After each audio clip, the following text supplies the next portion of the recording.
Welcome to Unfinished. Do whatever you want in life and enjoy yourself. Stop oversharing on social media. I just don't understand that. Stop oversharing. You don't need to show everybody in Kabul your ass. Go to Kabul, we don't want to see your ass. Period. Wallah, I hate it. And when I tell him that I don't care, that nigga not gonna say nothing, he won't like it. And then there's a screenshot of him liking it. I said he's gonna like it. Of course he's gonna like it, nigga. You think that does that satisfy you that he liked it? And that's how you start an episode, huh? Did we record that? Yeah. I like it. What a way to start an episode, right? What a way to start. We're here on another episode of the Unfinished Podcast, and today we are discussing the wave. So all of you may ask, what is the wave? We're not talking about the waves in the water. We're talking about waves as in trends and how we feel about following trends and starting trends. So I think nobody could actually say like they don't like to be trendy or follow trends. I think we kind of fall into that without knowing, just by liking certain things. It's like Jordans, and someone would say, oh no, I know the background history of Jordans. I'm not buying Jordans just to buy Jordans. But you know you bought some fours that you didn't like with a different color because they were just Jordans. Don't lie. Never ever. Smooth, don't do that. No. Don't do that. Every Jordan I bought, I liked. I think that in error, we just all fall into being probably trendy animals, especially if you're in social media, yo. Like, social media will do that to you. I feel like when I was younger, I didn't look at things the way I do now. Now it's like... How did you look at it when you were younger? I would take my siblings' hand-me-downs. Like, if all my siblings were older than me, so I got lucky. I could finesse my parent. I could finesse my father. Then I could finesse them for their old Jordans, so it looked like I had new Jordans every season, which wasn't the case. But now it's more about your bag and your hair and your nails and your clothes. It's not only just one aspect. So it's very hard to even keep in style. And a lot of these trends they're not affordable. You're seeing sweaters. I don't know if you guys know the essential sweaters that are very trendy. Yeah. Fear God collection. It's like $200 for a regular Old Navy sweater.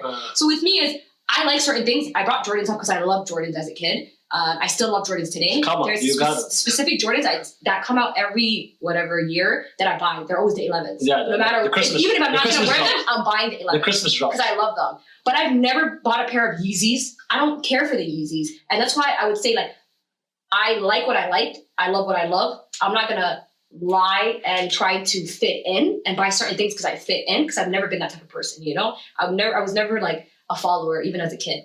But I mean, yeah, Yeezys are just not my thing, yo. What is something that you bought that you kind of bought it because there was a hype and now you look at it and you're like, this shit's whack? I don't think in me growing up, I followed trends when it came to clothes and shoes. I just used to purchase whatever I felt emotional attachment to. Like if I liked it, I was gonna get it. And I lived in the moment, not knowing that living in the moment caused me to get lost in the sauce. Lost in the sauce. Oh, we've all been there. We've all been lost in the sauce. Yeah. One too many times. And that's like it's in the moment you don't really understand how desires take you down a dark path, because you're just thinking you're doing something you enjoy, you think you're having fun, you think that you're just doing it because you want to do it. But let's be blatantly honest, we are being influenced every single moment of our lives with words, actions, information that will lead us to different directions. But the best thing about life, I find, is that life is just a journey to validate your belief system. So whatever you truly believe is what you're going to get. Does that make sense? Absolutely. That, and like a lot of people adapt to whatever is around them. They always say like, you look at a man or you look at a woman and they're exactly like their two closest friends. You guys kind of inherit the same. Yeah, you guys love the same things. You guys want the same things. You guys kind of fall in the same errors. So I think like I always had a mind state that I might maybe fall into liking a certain clothing brand and then like hating it later, and I might even develop that like because somebody kind of cowalled me. But one thing I stood like firm on is drug culture was never me, like alcohol partying culture was never me, even when it became very like dominant in society. Yeah. I never fell into that, right? So I wasn't too hard on myself, and people would be like, oh my God, if you don't try certain things in your roaring 20s, like, oh my God, you're gonna be like one of those girls who come out in their 30s and you'll go crazy, you know? And I'm like, man, I live life. Like, you don't need to smoke and drink to like experience certain things in life. And I feel like your companions, the people around you, sometimes it could be overwhelming when you're younger, right? Because I feel like in my early 20s, sometimes you might feel left out, feel like, oh my God, are you the square? Are you the weirdo? Like, why do you think a certain thing? And you're like, no, man. For a long time, weed was big in my neighborhood, and I would use the excuse. I didn't want to say like, this is not us and we shouldn't be smoking, because it was kind of weird to do that, right? So I would say stuff like, oh, I'm not an athlete, we don't smoke. And it really helped. Yeah. Like, it really helped. And then you come out of university, you come out of high school and then you go to university and then you're not an athlete anymore. So then you just make that excuse like, oh, I never smoked because I had to run track, I had to do this, I do that. It's like, why can't I just say, yo, I don't smoke because I'm a Muslim? And like, it's not normal. My mom doesn't smoke. My dad doesn't smoke. Like, you know, it's just normal. But again, it's society and trying to fit in and peer pressure and just getting lost in the sauce, man. It's just. It's true. That is peer pressure, because you don't want your friends to be like, oh, this person thinks they're better than us, and have an idea of a superiority towards your own friends. Or come as judgmental. Yeah, and like, you don't ever want that for your friends, especially people you see every day. Now, if it's people you see every day and they're doing drugs or doing whatever it may be, and you're not indulging in it and you're there all the time, like, even you start doubting yourself and have questions in your head, like, what are they thinking? Like they have now they have link-ups without you. Absolutely. So now you're saying, why are they linking up without me? Because oh my God, you're speaking because I don't do this. Yeah. Now we can't be friends. Like, it's taking a toll on your friendship and on life. And it's unfair to you for just being yourself. And that's what makes people do things. You don't want to feel left out. I remember reconnecting. Yeah, I remember reconnecting with an old friend during my father's funeral. And then she was just like, I remember how close we were in high school. And like, she said, I don't know if you noticed, like, you feel like, you think I cut you off because I didn't want to be your friend anymore, but I cut you off because I knew that you could do better in life without me. And she's like, at that time in my life, I've already chosen a route. And she was, no, I never wanted to be selfish. You know, she's like, you came from like a good family, a good source. Like, you already kind of had your mind made up. And I felt like we had so much friction going back and forth that if I continue this friendship, it's either you're going to come my way, because I was never going your way. Because I already indulged in what I had to indulge in, right? And that brought tears to my eyes, because it's just like, at 30, a real one. At like 30 now, it's like we're reconnecting. Alhamdulillah, we're practicing together. And it's like, sometimes I say that people make decisions for you, but Allah makes the ultimate decision, right? He guides who he guides, and he protects who he protects, and then he brings people back to the deen like who he chooses.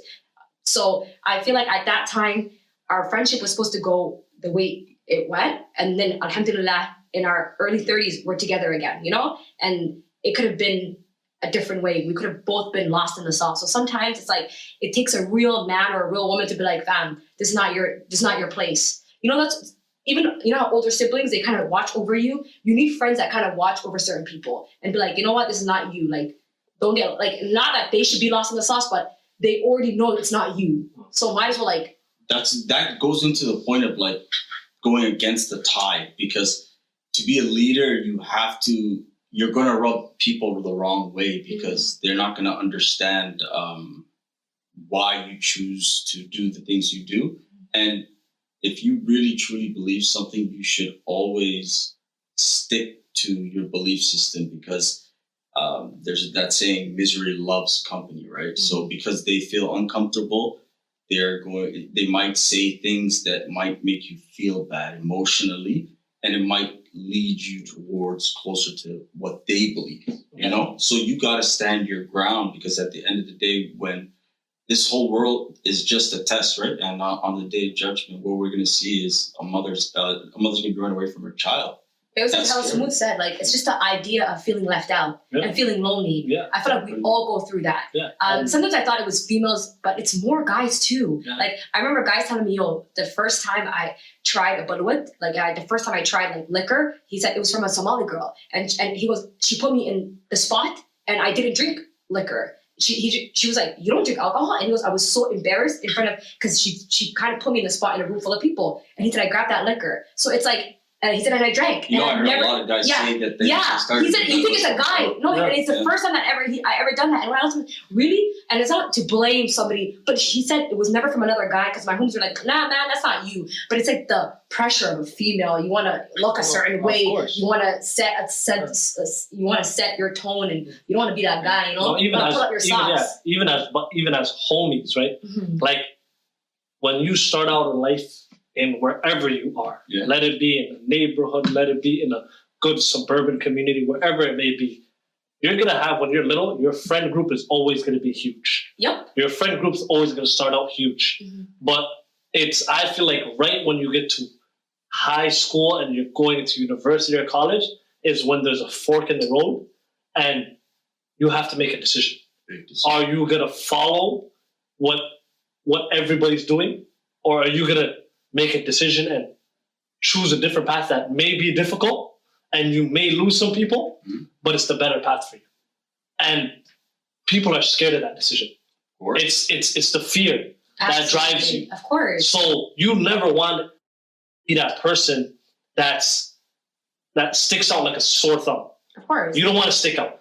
Everybody tells you. Everybody should. No, exactly. Everybody tells you should stick out, but regardless of if you have the most confidence in the world, if you are the guy, if you're the girl, the prettiest person in the room, whatever it is, everybody has confidence issues. No matter how confident you make yourself. Yeah, we're weak. We're all I weak. hope the people listening to us don't think we're speaking from a place of inexperience. I feel like I could speak for all of us. We've all been in situations where we're like, this is not me. Yeah. Or we've done things and felt like so out of place to the point you're literally like rethinking all the choices you've made in life. Like, how did I get here? Yeah. I personally could say that I've been in a situation like, nah, like now, like stop. And you have to, I keep speaking Somali. I don't know why. And that's good too. You have to be like, and it's okay. You have to know yourself. It's okay to be like, it's not me. And I feel like I didn't feel confident saying that in like 21, 22, 18. Like I didn't feel that comfort. But now, like right now at this age, they say with age comes wisdom, right? It's facts. It's not just like that for everybody though. Yeah. Because obviously at the age that we're at, you could say that there's people that are still stuck on what we were doing at 18, right? But now you can outwardly confidently say what you're doing is not normal. And they can outwardly say what I'm doing right now is not normal. We're at a place that like at this age. But when you're 20, 18, you can't, I feel like it's a tug of war. There's more of them than you. Facts. Like I feel like for me, the scariest thing that I try to remind myself every day is it's easy to fall. It's hard to get back up. Facts. Very, very easy to fall. And when I look back on my personal experiences and I remember moments in my life where I had a moment of opportunity to make the right decision. We all have that gut instinct when it feels bad. It feels bad when you're in a situation. And if you do not follow that feeling, it will lead you astray. A place of darkness. And it will put you down a dark path. And that's how you lose your self-confidence. You lose yourself. And I remember going through that, I think 4 or 5 years ago, waking up one day and not being able to recognize myself, where I just didn't know how I got to the point that I got, like Bella was saying. And that was scary for me. But the most beautiful thing about Islam is that it's never too late. Never. Ever. So when you feel that uncomfortableness, when you feel like you're not yourself, tomorrow's a new day. That's the most beautiful thing about life. Every day you wake up is a new opportunity to change your life. Absolutely. That's facts. And another, like, I don't know, people always say, like, your parents, like, have plans for you, right? Allah has plans for you, your parents have plans for you. A lot of the times I noticed that when things didn't fall through for me, or I was kind of going with the trend or following the crowd, I was never, like, making my parents happy. Like, I was always going against what I was raised on, you know, a lot of the times. So we kind of have to look back that Ilahi has rights on us, and then our parents are right under Ilahi, our parents have rights on us. And it's either, what do we say? Inkar, Mr. Blessing or curse. Yeah, whatever. Yeah. So it's either, they're gonna curse you for, like, the path that you're taking, and you could continue to go into that path, but you have your parents not accepting how you live. And I feel like that in itself is like a dark path. It is. Wallahi, like a serious dark path. It is a dark path. Like you said earlier, Allah subhanahu wa ta'ala, guys, so at the end of the day, you could do whatever the hell you want in this world, and you're going to go where you're supposed to go, right? Mm-hmm. So when you accept that we are made to fail, made to make mistakes, you're more comfortable making mistakes. Making mistakes. You got to make mistakes to learn, and you got to fail forward. Like, you had a lot Smooth, you've had a lot of experience. I feel like you have more life experience than I do, and I have like 5-6 years on you. Why do you think that, though? Is it because he's from the... Yeah, I'm not... No. I feel like, staying on topic with the, like, following trends and stuff, like, sometimes following a trend is better for you than making a decision unilaterally, like, by yourself. By yourself. Okay. Because, for an example I'll give you is, like, in life, I have a set of homies. There are maybe a group of 7-8 guys, right, that I call my brothers for life. Sandbox, through thick and thin. I know they have me through everything. Okay. So me and my brothers at the time were like 19, 20 years old. Like, my brothers, they got into the religion. They got into the mosque. They got into getting back in touch with their Lord and practicing. So that's the decision they made. And they tried to take me along with them because I'm their brother. Right? Of course, what you want for your brother for what you want for yourself, right? Always. Yeah. So that's how they were thinking. But how I was thinking was, I'm a young nigga living my life. You guys can't tell me that. Yeah. So I went a different way. But I didn't go crazy, but I went a different way.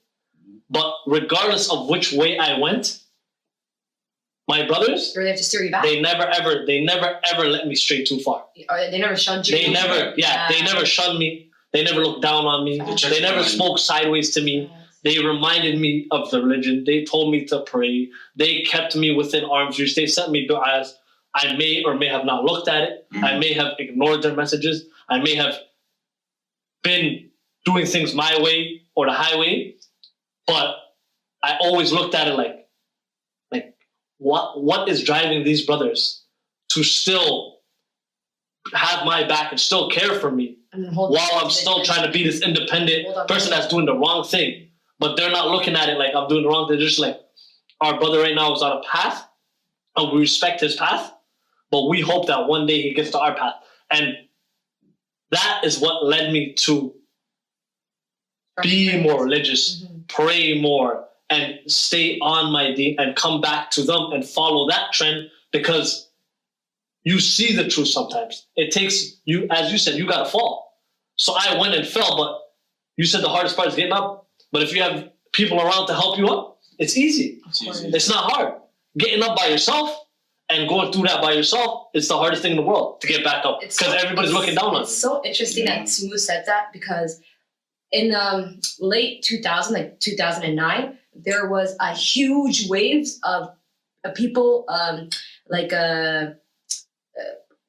West Indies, Caribbeans becoming Muslim in Regent Park. A huge wave. Like, every single kid I grew up with was Muslim. And so the Caribbean mothers in the neighborhood were saying, these Somalis, they're starting a trend. Like, you could become friends with them, you have to convert. Why are they not converting to you guys? Why? And this is not practicing, just us being kids. Oh, we can't do that, we're Muslims. Oh no, we're Muslims. And then when you start speaking about your faith in such a light, like we don't care, like the love we have for it. We might not even be practicing, but we don't eat pork. We made it cool, like we're not just rapping about pork on a fork. Like we're just like Islam became like mainstream, right? And now people are saying, oh, you guys just don't wear this scarf for a reason. There's principles and morals behind this religion. People start getting interested in certain trends. So it's crazy how you spoke about it in a perspective of Muslim brothers, but I seen it in the way it affected the non-Muslim brothers. Yeah. You know? And wallahi, like almost every single childhood friend that I have that's not Somali right now is all Muslim. Yeah. They're all Muslim. If they pass away, we make a janazah for them. They're a part of us, you know? And I feel like those are the kind of trends that we need to hold on. That's what I'm saying. There's trends not always there. Picking up your brothers when they're down and not kicking them down and showing them. Following is not always bad. It's not. But it depends what you're being led to. Absolutely. That's a good point. Wow. That's a good point. Like when you think about following, it has a negative connotation. It does. But when we were talking on the episode, we were talking about sports and we were talking about being great. And we said, if you want to be great, you got to find somebody who did it. Of course. Follow them. Of course. Because we get caught up in following what's fun. But if you don't make a decision on what you really want from this world will make a decision for you. Facts. And I learned that the hard way. And through my personal experiences, this is why I wanted to do podcasting, because I wanted to express the things that I went through to allow younger people to learn from my failures. They don't have to go through it too. Of course. Because there's two ways to learn in this world: to fail and to learn from other people's failures, right? Also, Mehmet, going off what you just said, to be good at something, you have to follow somebody that's already excelling in it, right? I feel like growing up, my father especially used to be hard on me with that point, because I would always say stuff like, well, I'm not drinking, I'm not smoking, I'm not coming home late, I'm not doing this, I would always speak about myself in like a higher position than the kids in my neighborhood. Like, I didn't do this and I didn't come home. That's not good enough. And it's not good. And my dad was like, why do you always compare yourself? So I had a first cousin, #1 Quran teacher in Ontario. She graduated from Al-Huda Institution. She is now our Quran teacher in Regent Park.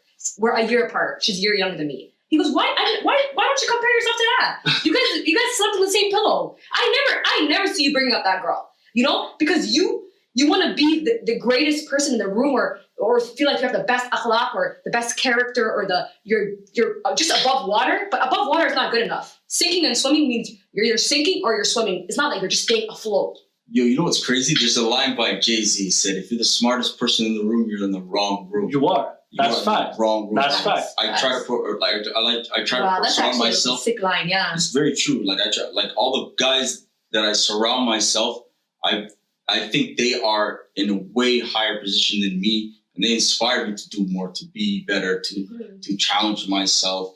And I surround myself now with people that have completely different perspectives than me. Why? It expands your mind. It expands your mind. It teaches you more. It It challenges you. Yeah. Yeah. Uncomfortable is good. Yeah, of course. And it keeps you humble too. It keeps you humble because there could be someone that's been through a million things in life worse than you, and they're still standing, and you're standing there like, damn, like I thought I did something. I thought I came from somewhere. But that homie story is wild. Like, and he's standing here in front of me smiling and doing what he does. Yeah. It helps you put your life in perspective, be like, I can do more. You can do more. I can get to a higher place. It helps you, it stops you from being stagnant. Because I feel like we always end up being stagnant. We're very content people. We're very we like doing the bare minimum. As long as we get it done, we're okay with it. That's how we are as a people. Do you think even right now, it's just to go off topic a little bit, there's trend setting in fashion that's big right now, like certain trends that are doing like better than others and people hopping on it and stuff. Can you name a few? Yeah, Essential, that sweater that's like an Old Navy brand. It's $200 for the sweater. There's the Yeezys they look like they're hard. You like them? I like Yeezys. They're a bit overpriced for me. I'm just saying, I like them. Like, you know what I mean? It might not be your cup of tea. Yeah. But I'm not gonna lie to you, it's good to have one in the closet. You know what? I like, okay, you know what? Fashion for me, you could be versatile. I feel like wear whatever you want. Shoes, wear whatever shoes you want, however you like, whatever. I feel like there's a new era of kids coming up that feel like every single fashion pertains to us. And I feel like do you understand what I'm I don't understand. Like, can you elaborate? break it down a little bit? I'll break it out. Okay. So growing up, I would look at certain things. Like I remember vividly, there used to be basketball jerseys that were like the dress kind. Do you remember Maya's video Jay-Z? Yeah. And do you remember? Of course I do. Yeah. Jay-Z, he knows. Yeah, and he's walking around. Come on, he Remember knows. that video? Yeah. Okay. So I always wanted that. Yeah, best of me. I always wanted that jersey. But I'm like, how am I gonna wear that jersey? I'm wearing my little jeans going on my left hijab backwards. That jersey's not for me. So what did my dad get me? He got me the regular male jersey, and what pertains to us, like we could wear the jersey. I was covered up. I had things underneath, but that dress I knew was not. It didn't relate to who I am as a person. It's not in my Islamic conduct. You get what I'm trying to say? I feel like right now, people don't care what it is. If there's nipple pasties, they're putting nipple pasties on. I feel like I don't want to be coming at people because I just want to be open-minded about certain things, you guys. I have a lot of different friends from different walks of earth that express themselves fashionably in different ways, yeah. you know? But growing up, wearing shorts was like abnormal for Somali girls. Like, did you see what she wore? Like, it was crazy, right? It's not falling judgmental. I played basketball. I wore baggy shorts and I wore tights underneath it because, God forbid, like, by the time I became, like, grown enough, it's like, I feel a little bit short because it's not in a regular conduct to dress like that. To dress like basketball players? Yeah, well, not like that. I mean, showing my knees. And even though our basketball shorts, I feel like they were pretty long. They're, like, over to your knees, but whatever. You wore tights because you stuck out. Old school players used to wear it to you feel me? You're like the Muslim girl, so you're wearing a shirt underneath it. You stood out. As a Muslim girl playing basketball, you stood out. It's a good thing. It's a good thing. There's a lot to embrace, but it's a good thing, you know?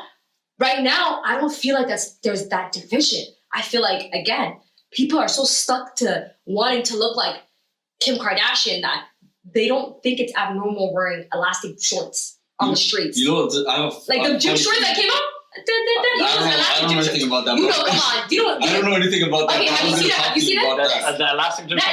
They're like they're shorts that like look like gym shorts, like working out shorts. No. And they're tight? And they're tight. And like all different type of colors, nude and stuff, and people would wear it.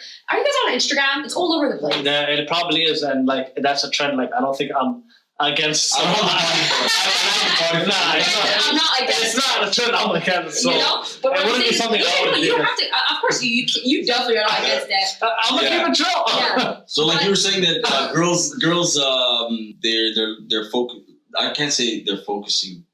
Girls are leaning towards looking at Kim Kardashian. Yeah, they want to fit in with stylish attire so badly that they don't think about like, is this really like our social pressure is hard though. It is. Young girl.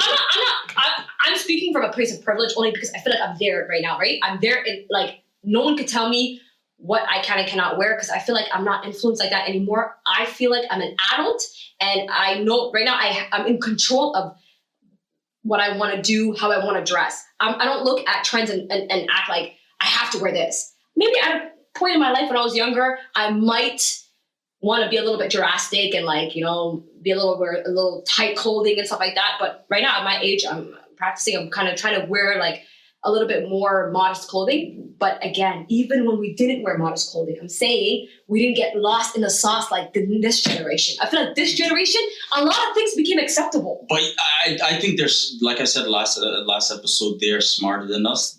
And this is why I keep saying... You think they're smarter than us? I feel like they're very, very obsessed with trends. Okay, but let me explain my point of view so you can get a better understanding why my perspective is like this.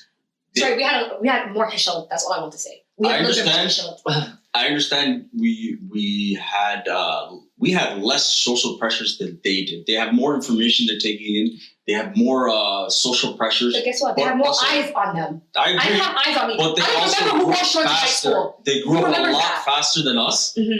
And if you remember when you were younger, people that were older than you were saying the same thing about you. You think so? They were saying the same thing about 100%. when we were in our early Actually, the 20s. worst thing I ever did in my house is come home with a Same military. thing. That's the worst thing I've done in my house. I was literally, my dad took my bag to go back instead. Because what did you say? He said, this is That's what he outrageous. said. I've never seen this before. You're outrageous. Yeah. Now you're outrageous. No, but like right now, if you saw And mind you, your wait, niece, wait. if you saw your niece on the Can I nose, make you guys laugh? I pierced my nose the day before it ate. I hit it like something hurt me. The How did next you do it? morning, I put like a little tape on it, and then I just said I got a scratch from it. Didn't look. We're cleaning it the day before Eid. You know, the expensive house cleaning. yeah. The next morning, I'm like, it's gonna be Eid. He's not gonna slap me in the face during Eid. I'm like, voila! Guess who his Eid was ruined? Completely ruined. So you guys, make sure you're getting parental consent before piercing any part of your body. The day and age of Snapchat, Twitter, Instagram, it's like there's so many eyes on you. To even one day, if you let him just guide you and you want to be a little bit more, less trendy, less Kardashian, like you're less. People are always going to remind you that you were following too else. That's a good point. Yeah, they're always going to remind That's you. a good point because, like, Feel me? I think the hardest thing about life is evolving, reinventing yourself, because people are always going to put you in a box. Mm-hmm. That is a good point. How you said like people are going to judge you no matter what, but do your part. It's like tying your camel. Like no one is going to take away from your experiences. If you want to go to Cabo, if you want to go to Mexico, you want to wear a bikini on the beach. My biggest advice would be keep that to yourself. Take a picture of the scenery. No one's going to take that up with you. And people be like, I only fear Allah, I don't fear people. But sometimes Allah says, be shy of the people too. You're right. Be shy of the people. There's a hadith Like, like that. I'm not saying I'm not the most religious person in the world, but even with me, there's things I don't share with the people. I'm a soul that is evolving myself, right? People think you wear hijab and you're going and you're perfect. Life doesn't work like that. You're always trying to be better. You're always trying to correct your errors. And I think a big thing that worked with me or worked for me is to keep some things to myself. Not everything is for social media because it's always going to work against you and never in your favor. You're right. And there's a hadith by Prophet Muhammad ﷺ where he said, if you feel no shame, do as you wish. Thank it goes you. directly into what you're saying. And I actually want to talk about a very bad experience I've had with social media. Coming up, I remember I went to Miami with a group of friends, and I was 19. Okay. Sorry, I was only 20. I was in my first year of university.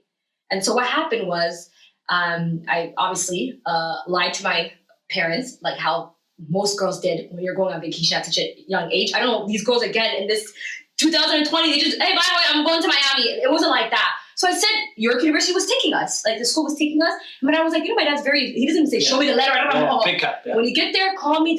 Okay, so I went there. I had an amazing time. Like it was my first time Actually, no, I traveled. This is the first time traveling by myself. The first time I went with my family to Minnesota and stuff. The first time I went to like a turn up with my friends, Yeah. And it's like, we went to these major parties. I seen LeBron James in life. I seen Lil Wayne. Imagine seeing Lil Wayne at like 20. Yeah. Obviously, you're gonna take pictures with him, right? Yep. So I thought I had the best experience of my life. I even told my dad all like the celebrities I seen, like the ones that obviously I could share and stuff. Yeah. And I remember making a Facebook album that time because Facebook was big that time. So I made an album, and then I remember my sister calling me and saying, "Take down that album right now." And I didn't get it. I'm like, "Why? Like I'm having a good time. There's no like what's there. Like it's just me like with a bunch of celebrities, right?" And then she said, take it down. You guys look crazy, take it down. And my sister's not even the type to say that. She just probably thinks like, just looking at this album, it's giving me a perspective and it's showing me somebody you're not. She's scared for you. She said, take it down. And I would not take it down, right? I did not take it down. I don't know if you remember, but there used to be a diss page called Somali Gate. It was a website that kind of stole your pictures and they would post them and they would say horrible things about people, right? So they got the album and they posted like 5 pictures of us. And it was obviously my fault because I posted it. And they started writing the most craziest things I've ever heard in my life. Oh, when you're drunk and crazy Miami, like crazy things that I couldn't imagine. And now my album was worth it. Even if I took took the album down, they already had access to these pictures. And it got to my family, it got to a lot of people, and it put me in a place of jeopardy. And I was very traumatized about that experience. And it's like, going back to it, even when my sister sat me down, I know who I am, I know what I'm capable of, and I know what I did in that trip. But I have a lot of explaining to do to an entire population and people that don't even know me. Like, you know how they say never take it personal for people who don't know you personally. And you're still gonna take it personal when people portray you to be somebody you're not. I was just so mad about that experience, and it goes back to my sister, and I'm always gonna remember. She said, "Who told you to put that album up? No. Why didn't you just live in the moment?" No one was even saying you ran to Miami and had a good time. Literally, Allah is Kente. You took yourself there. Yeah. Then you posted it. And there was a comment that sat with me for a long time. So as Noman was saying, I was a Naqabi for a point in my life. Like for like a good year, I was practicing the deen very, very hard. And when I went to Miami, that was the year after. So they kept saying in the comments, wasn't she wearing gloves just 6 months ago? And like going back to that, I was like, I didn't care about my picture being seen. It's just, it took me back to the fact that I'm in a dark place right now. You know, I'm in a very dark place, and I didn't even feel like I was doing anything wrong. I just thought I was going to Miami and enjoying it with my friends. But here I am coming back to a city. I didn't even want to go to school. I didn't want to even write my exams. That's how I was just, oh my God, why are people saying this about me? And that's why when I advise girls to keep certain things to yourself, it's not to fear the public. It's just and it's just these people, they really don't know you personally. So your image is your passport. You cannot erase history. Whatever you feed these people, they're gonna live on that and nothing else. People don't give you a second chance to make a first impression ever. So that's a good point, and I'm gonna speak on that exact same website from a guy's perspective, where I did something different than her. But I'm gonna put it into perspective where it's like a double standard for guys and girls. Yeah. So when that website was there going was a on, lot of people posting pictures of other people, right? And we were underage. We were so young. You were young at the time, I was so right? young. I was a little bit older. Yeah, I actually sent my pictures to them. I hate this guy. Oh my God, I didn't get my shit. I actually sent my pictures. I'm like, send the hitters. Because I loved. I used to believe there's no such thing as bad publicity. This guy's crazy. I used to say that I was wild in a sense where I lived in the moment. I literally sent 2 pictures and. Were good angles? Was it like, you know, were you fresh as hell? Like, what was your? I cannot confirm nor deny the picture, how it looked like. The pictures were booming. They were booming. Of course, come on. No one's sending in bad pictures. Stop that. Good side, great lighting. Well, because I did that, I got a different reaction from you. Because I'm a guy. Because I posted those 2 pictures, I started getting more attention from females. Mm-hmm. Not in the sense of a bad way, but they were more open to conversation with me. And I'd go places and they'd be like, "Hey, I remember you." It's the whole double standard. I'm telling you. Yeah. So let me ask you too a question, because I never had this experience because you know, like I wasn't on the internet. I wasn't cool like that. I was outside with it, right? Yeah. So you just posted it up. Yeah. So I was doing different things. So I was at a different place doing different things. Yeah. So let me ask you two a question, because you two had different experiences on it. So for you, Bella, let me ask you, for those young girls that are listening right now, that may be going through that dark time and have people judging them for a mistake they made, what is something that you did or someone that helped you get through that time? Because you said you were in a dark place. So if you can shed any light that may help these people, you can share it right now. I think the first thing is learn who to take advice from. That's key to life. Because not everybody older than you will give you the best advice. Some of the girls I went with were older than me. And they were like, who cares? Put it on Facebook. I'm going to put it on Facebook. But my sisters were in a different place in life. And I thought, oh, they're not cool enough. You know, when you have this judgmental idea of You don't understand the way they think. Yeah. That's what it is, yeah. So you're like, so I think the best advice is know who wants good for you and then see how they're doing in life, right? If somebody is advising you, but they're in the same exact route or like same environment and doing the same things as you, it's probably not beneficial, right? But know who to take advice from. And sometimes when it's for a khair and somebody's telling you something out of a good place, take it. And just be extra cautious about, because falling in error is a human thing. It's ad, right? We're all gonna. I don't think that I could.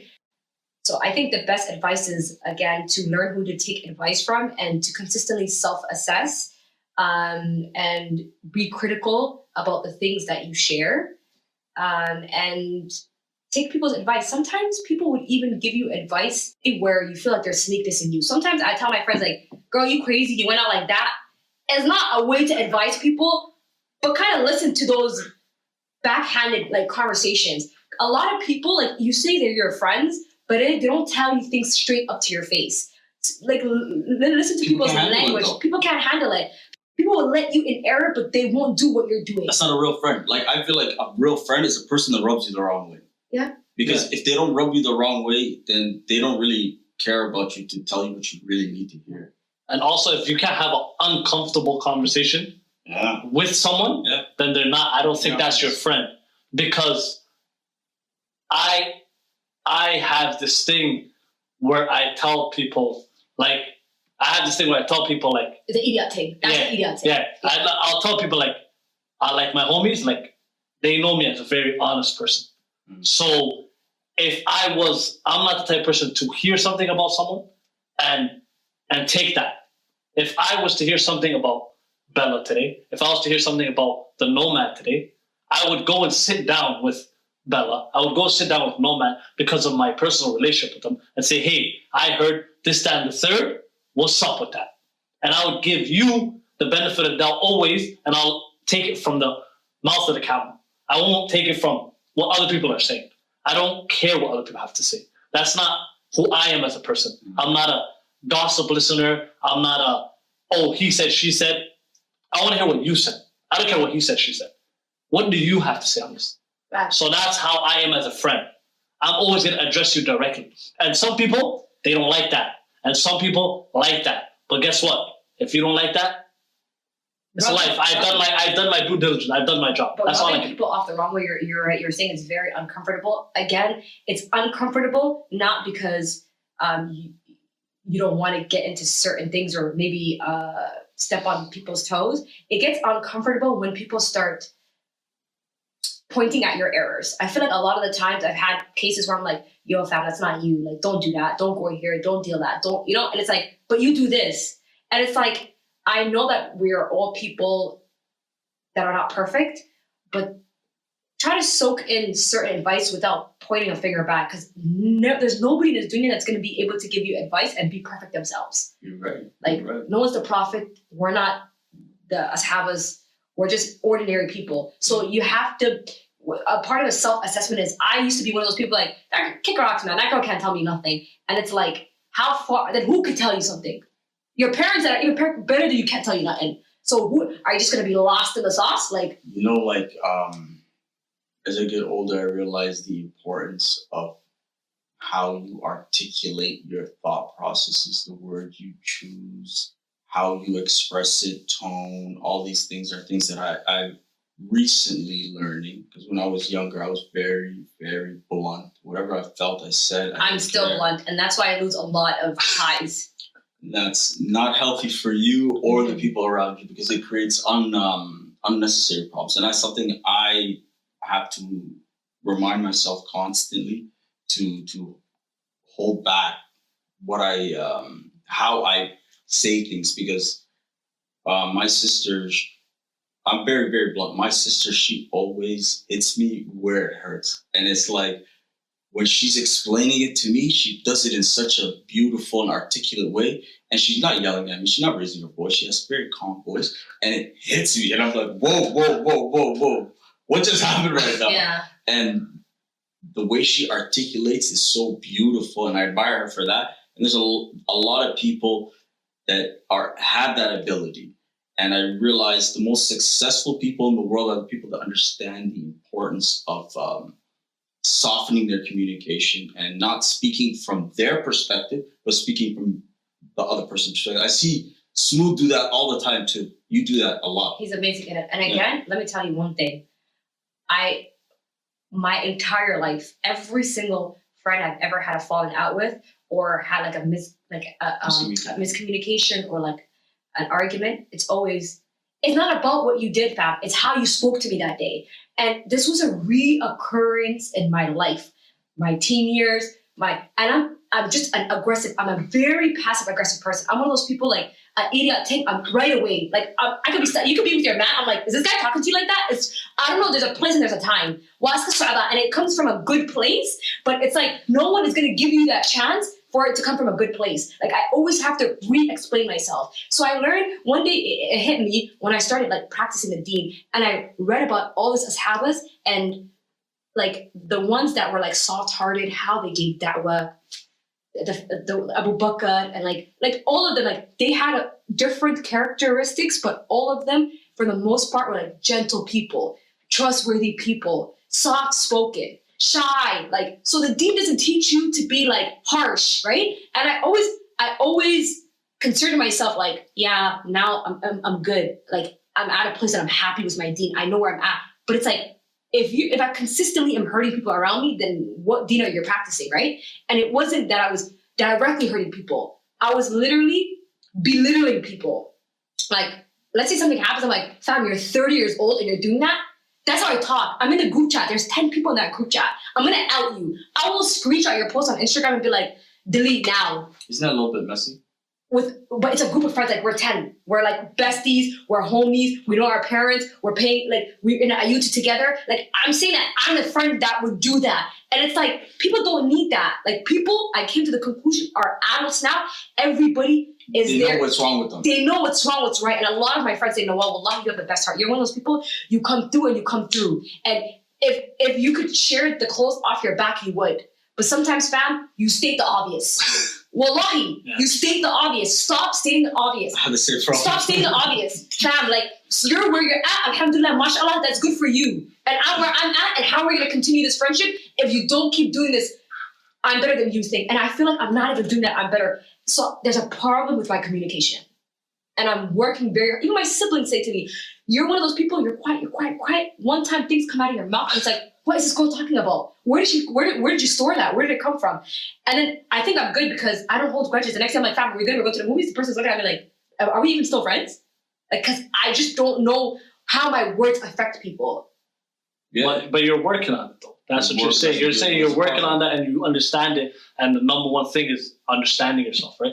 Because you see your flaw right now and you see what you feel is holding you back from moving forward. I feel like the tongue is a very, very, very, very dangerous. Is it an organ?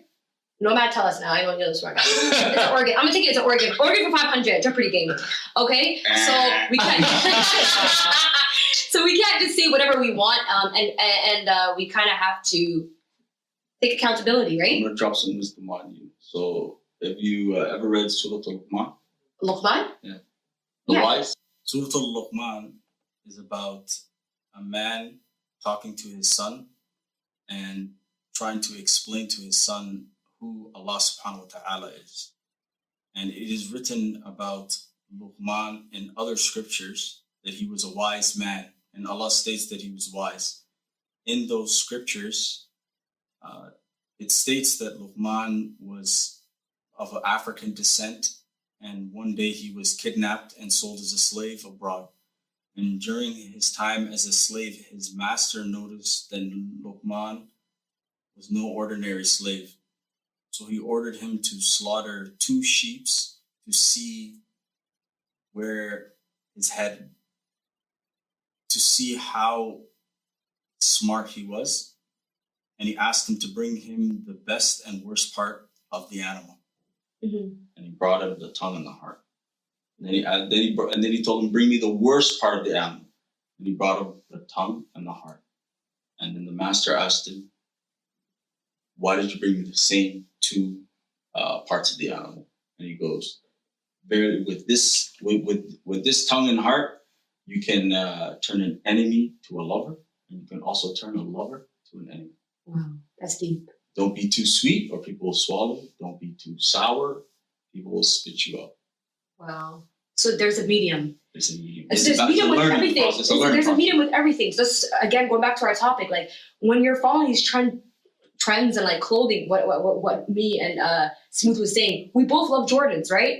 But again, we have to know what fits us, what fits our agenda, what fits our character, what fits our livelihoods, what goes against our deen or what goes against our morals, you know? And a lot of people don't know that, but clothes really express us. Clothing, like, why do you think people judge how you dress?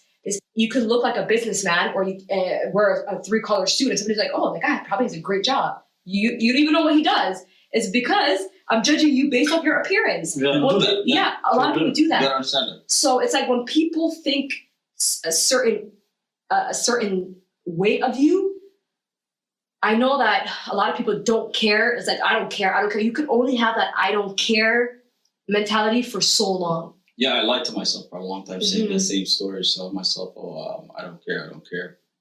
But I lost myself in those moments. But the good thing about experience is more valuable than anything in this world, because all the experiences that I had allow me to be comfortable with failing. And failure is a necessary thing for success. And I'm comfortable in my own skin. I'm comfortable being an old man. And I've never been more happy in my life. Of course. Even though I don't smile much. Yeah. No, but again, going off the fact that we're older now, I don't want to sit here and be like, don't do this, don't do that, right? It's just because now we're in a comfortable space, and that's why we're just sharing our experiences and what brought us to this comfortable space. And I feel like it's not until you are an adult and you're looking younger, the younger generation, and then you're kind of nitpicking like our parents used to do and the people older than us used to do. Like me, like I fought a lot growing up. I think I've mentioned that way too much times in I'm not aggressive anymore, but I fought a lot growing up. That never happened. Stop saying that. I'm erasing that. Yeah. You know, but what I'm saying doesn't exist. It doesn't exist.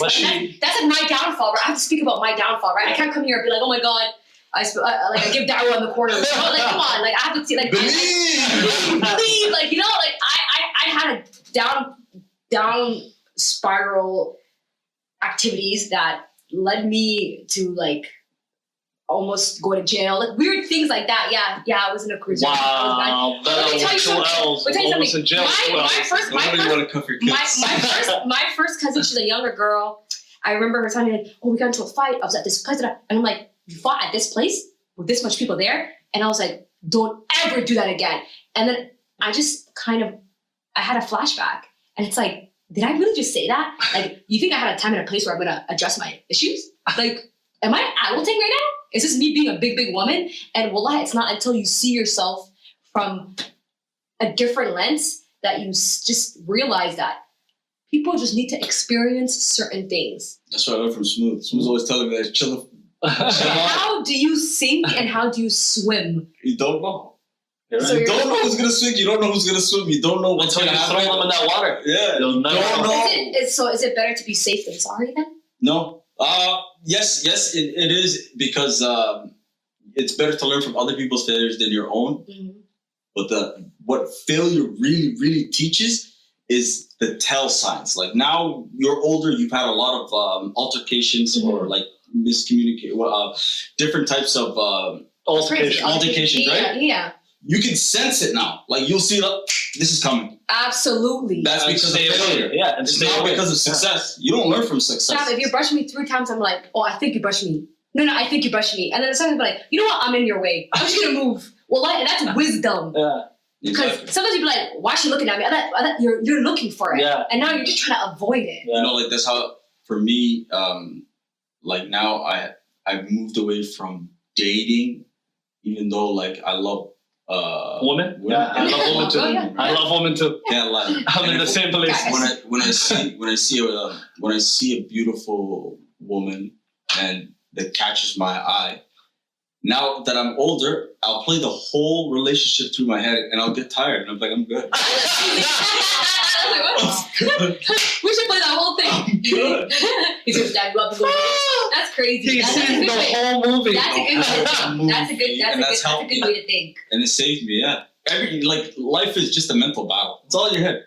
You're So absolutely right. you gotta tell yourself crazy stuff, tell yourself different things to get you through different moments, right? That's right.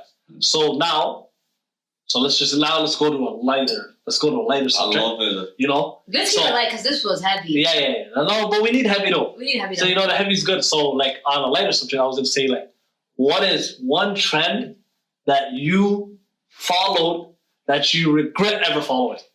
That you're like, I can't believe I did it. You look back at it and be like, oh my God, why did I do that? I think I'll start off.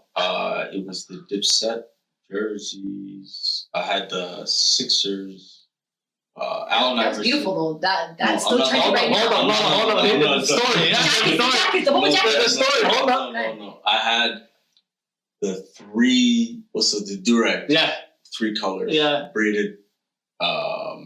In high school, so the white, red, And blue. Yeah. With the That was still headband. trendy though. Yeah. That's amazing. All the- That's like 2000, 2001, and then with the jersey. Yeah. And when I look back on it, as it's so Cringy? corny. Yeah, it makes me cringe. No, but I feel like that was so trendy for then though.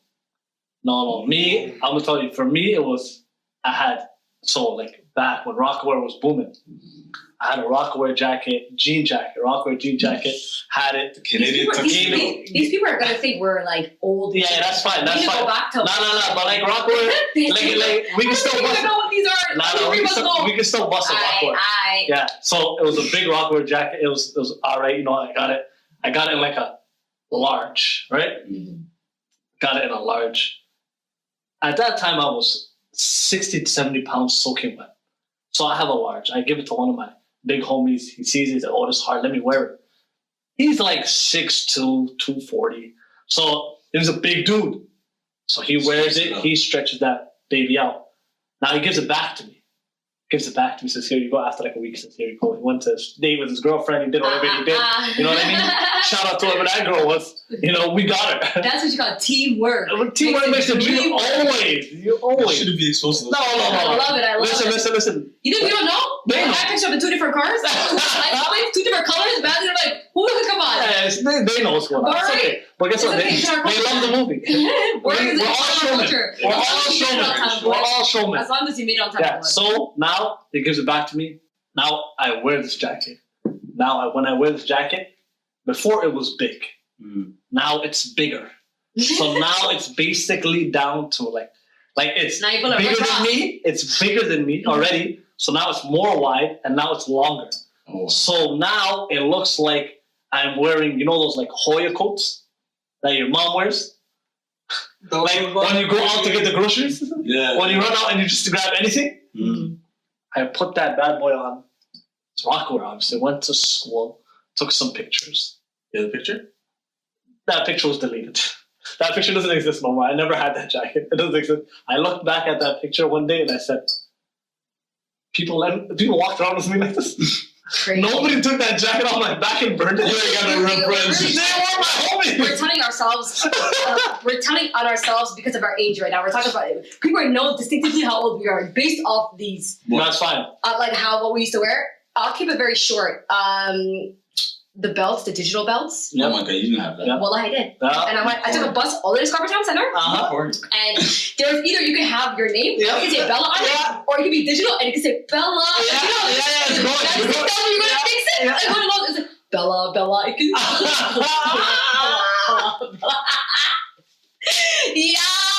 don't tell me nothing. Okay, let's talk about trends that are closer, like right now, like in the last maybe 3-4 years. Yeah. Oh my God, the Macaws jacket. It's this big ass furry jacket that I'm pretty sure you guys seen it. It says Macaws on it. It's like anywhere from 1,000 to 1,500. And you look like a big goose walking. Yeah. When that jacket first dropped, I was like, I have to cop it now. I took my whole entire paycheck and I bought it. Wallahi, right now I can't even look at it. Everywhere I go, the school bus, the freaking Eaton Center, the freaking my job, every single girl at a point was wearing that jacket. You couldn't tell like who was trendy from who was not. Like everybody was just wearing the same jacket. A more recent trend. I would say the trench coat era, when every guy was wearing the trench coat. But I like the trench coat. No, you liked it. I didn't. It makes you guys look manly. You come into a nikah, you need a trench coat for a nikah. Nah, I'm blessed. You need a trench coat for an interview. I don't need a trench coat from the trenches. I'm all right. Okay. Bars. I'm all right. Bars. It wasn't my thing. Yeah. I looked at it. I seen it. I had one. I promise you, to this day, I don't know where it went. I don't care where it went. I don't even think about it. Oh my God, But I see the picture with it, I feel and I'm like like, good in a trench coat. and I'd be like, it would fit your body properly. It's yeah. like slim fitting. Yeah, I believe that. But you know what? Like, there's a time and place for that, and like, I don't think I've reached that time. I haven't reached that time. Can I give you guys a trend that I don't like in men, and for some reason it's so like up, and Yeah. even my friends are like, really, you don't like it? I do not like men that wear side purses. I don't like a guy that now it's becoming a trend for guys to wear like purses. Like, do you ever see guys not like a purse, but like a tote bag and like The side bag? like a side bag or like literally a side purse type of thing where like Gucci has a bunch of like Goyard. They all have these like trendy like side mail bags. Mm-hmm. And I don't know, you guys are not really on Instagram like that. I follow a lot of like brand pages and you'll see a lot of males now wearing side bags. Like they wear super tight clothes and then a side bag. And it's like, fam, like I'm wearing a purse, but I can't wear a purse. What is this? It's very like gubba. Like I don't like it. It's too feminine. We can't for wear purses me. together. It's way too feminine for Fella me. got her hand around his wrist. No, it's way too feminine for me. No. He's bopping off his makeup. He's saying, yo, you need that? I have it in here. I don't No, really no. know. I'm not trying to hold your purse. Not happening. Unless you got it. You know what? No, I'm joking. I don't need to wear a purse at all. I'm good off that. I'm in the mall. I'm saying, yo, Bella, can you hold my purse? Hold on, I need to go over here. She's saying, what? No. Yeah, a lot happens. I don't like it. What a world we live in. What a world we live in. So what's on our spotlight today? Since it's a trendy conversation. It needs to be somebody that's. I wasn't going to do an actual trend. I wanted to do a girl from Minnesota. You know, her name's AMRAN. Just became a partner at her law firm, which is monster. Amazing. I actually know Amran personally. Ooh. Blow my mind. I know her personally. She's actually a newly mother too. Woo! Had a baby boy, so shout out to her. But I'll be honest, like when I read, Mother and lawyer. forget the lawyer, she became a partner at her firm. You know you know how hard that is to become a partner? You have to be voted in. So she got the craziest work ethic. She's got the craziest integrity. She's mad cool. Like she's mad cool. I've seen her multiple times in person. She's very confident, very down to earth, and not too like rubbing her accomplishments in your face. I feel like it's easy when people become like in that kind of caliber, like I'm a lawyer, I'm this, I'm that. It's always, I'm this, I'm that, I'm that. And it's like she's like down to earth. Somebody had to tell me, oh, she's a lawyer. Like, she's cool, man. Like she has a really amazing personality. I actually personally know her. Yeah. Not just met her for the first time. Then you do it. Let's segue into the Somali spotlight. And on today's episode of Unfinished, we're going to be talking about a very special woman who's accomplished something that me personally blows my mind. And that is AMRAN FARAH of Minnesota. She is a lawyer who a few days ago, About a week ago, was just named partner of her law firm at Green Espel PLLP, and she was voted in by her colleagues, which is She legit deserves a standing ovation for that. We got that is beautiful. And I feel like coming from a state like Minnesota, I actually know AMRAN personally. And the boys chose you, AMRAN. So boys chose you, and it just so happened that I know her. She is a new mother, you guys. So let's congratulations. And she is a new mother to a boy. And so I feel like coming from a state like Minnesota, a lot of these females are first generations, and for her to break that type of barrier. I think she's the first Somali, if not even female. First Black Muslim to become a partner. Beautiful. You understand Minnesota? Like they're getting into Senate, they're getting into partnerships in law firms. Like I feel like they're opening. Somali diaspora. Swear to God, and a lot of people point Big fingers and like to like make fun of Minnesota people for like having Culture? a lot of culture. But man, when you go to that state, you feel like, what have I been doing with my life? Is that where you learned the Minnesota knife from? You know? How'd you know? I'm just I like but they have everything going for themselves besides a good basketball team. But Speak on it. trash. Speak on Let's it. go back to Amran. We're world champs. Very Don't confident, forget. very down to earth, overachiever. And we just wanted to put her on our spotlight today. And She deserves it. Say that. Oh, that's a new song. Like, go forth. Orosal. I agree. And she's a Somali queen. She's being a mother, and she just became a partner. I mean, you can't do that. There's not like, it's rare for men to even become partners. Yeah. Forget a mother Oh, what she did is and The a climate Somali too that woman. that we're in So- today, right? she's a winner. So Black, you, Muslim, practicing, scarf wearing. oh my goodness, You know? she's breaking It's like a lot she's of barriers. breaking barriers for us, even image-wise. Yeah. And like Say corporate America is not easy to get into with the this image is that we insane. have. Yeah, this is insane. Blows my This is mind, man. insane. She's giving everybody a look into What could happen Islam. with hard work? even Islam. She's representing Islam There's gonna be a lot of altogether young girls. because there's always a negative connotation with it. But now when they see someone like her, like Amran, in power and doing things, hopefully she's gonna make moves and continue to To open grow doors. and get higher and do more with It's this. about representation. When you see a Muslim girl that's a lawyer, and at the level that she's at right now, you feel like I could do that too. At the pace she did it too. Like she's done it. I don't know how long she's been a lawyer. Maybe less than 10 years. Definitely less than 10 years. Yeah. Less than 10 years. Yeah. For her to become a partner that fast is Look, mind-blowing. MashaAllah, MashaAllah. May Allah reward you with success in this world and the next. Ameen. We're supporting you over here on Unfinished Podcast. All the way in Canada. All the way in And Canada. the boys searched you up. The boys found you. And so congratulations from your neighboring country. Yay! You're appreciated over here as well. So now we've gotten to our last section, which is the glad tidings. And since this month is February, and February is, as you all know, Black History Month, we will be focusing on Black Muslims that have made an impact throughout history, Oh, all throughout wait. history. Can't wait to hear about it. So Sometimes when I hear like fun facts and stuff like that, I feel like ignorant, and I want to brush up on my Black history, and especially Muslim people and the like impact they've had on entrepreneurship and history and like in everything. So I'm even glad because I feel like I'm going to learn a lot. Man. So for today's lesson and today's glad tidings, we'll be focusing on Yusuf bin Ahmad, Shit. aka Yusuf Baghdadi. Al-Baghdadi. Al-Baghdadi. Say it. He got, Yusuf al-Baghdadi. he got that name because he studied in Iraq. So Wow. they call him Oh, Al-Baghdadi. See, Somalis, they have a sick nickname. Today we're focusing on Yusuf al-Baghdadi. He was a Somali Muslim scholar and traveler. It is alleged he was the founder of the Welsham dynasty that governed two major sultanates in Somalia, the Adil Sultan and the Ifat Sultan during the Middle Ages around the 12th century. His crowning achievements was bringing Islam to the Maldives in Southeast Asia. There is a mosque now in Sri Lanka. 900 years old. It's pretty crazy.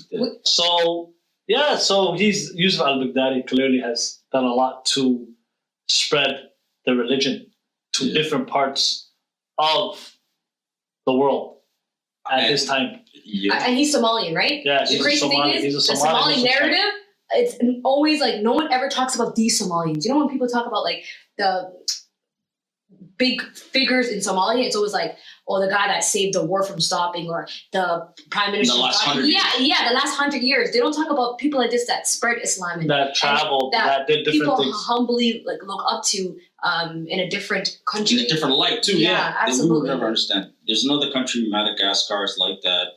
Mozambique. Mhm. There's Somalis. I feel like have they carry the religion as travelers. Mhm. They are real nomads, and because of that, they're able to adapt anywhere. You can throw Somali in. Oh, when I was in Somalia, I met a guy who went to school in Nepal. You know what Nepal is? Yeah. The Himalayan mountains. Yeah.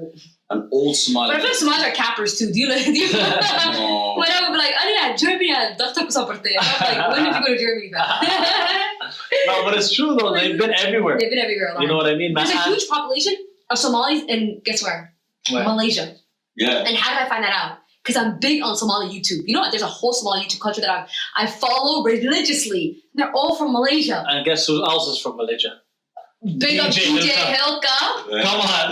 Come on. The boy DJ Hilka is from We Malaysia. really be everywhere, fam. Yeah. We really be everywhere. That's crazy. But I'm very happy to learn that new fact. Well, I got something special for you guys next week. We're gonna have one very interesting episode. Do you want to tell them? نفجع الحياة مهرقشو. Hey, that's a banger. If you know, you know. We're talking about Swerve. if you're a bird, then I'm a bird too. Ooh. I don't get it. You don't watch the Notebook? We're about to teach him, y'all. We're about to teach him. So you know Smooth. Did you know my reference? Yeah, I did. Okay. I did, but like If you're a bird, I'm a bird too. I don't know. Damn, you ain't never been in love. I never heard of it. You ain't never fly, bro. You So ain't girls, never fly. we're gonna be talking about the swerving game, and I don't think you're ready for it. And Absolutely. I'm not gonna lie to you guys. Next week, Dr. Smooth's gonna come out. So I'm gonna give you guys a lot of game. For all my young bulls, pay attention, tune in. I'm gonna teach you the keys on how to get the shorties. Don't let them lie to you. Don't let them curve you. We're gonna get through those walls, and we're gonna conquer all. A whole lot of them. Shout out to you. And I'm gonna give them what they've been missing because we What's are that? all unfinished. Ooh, that's hard. I like that. And that's the episode. See you next week. We are all unfinished.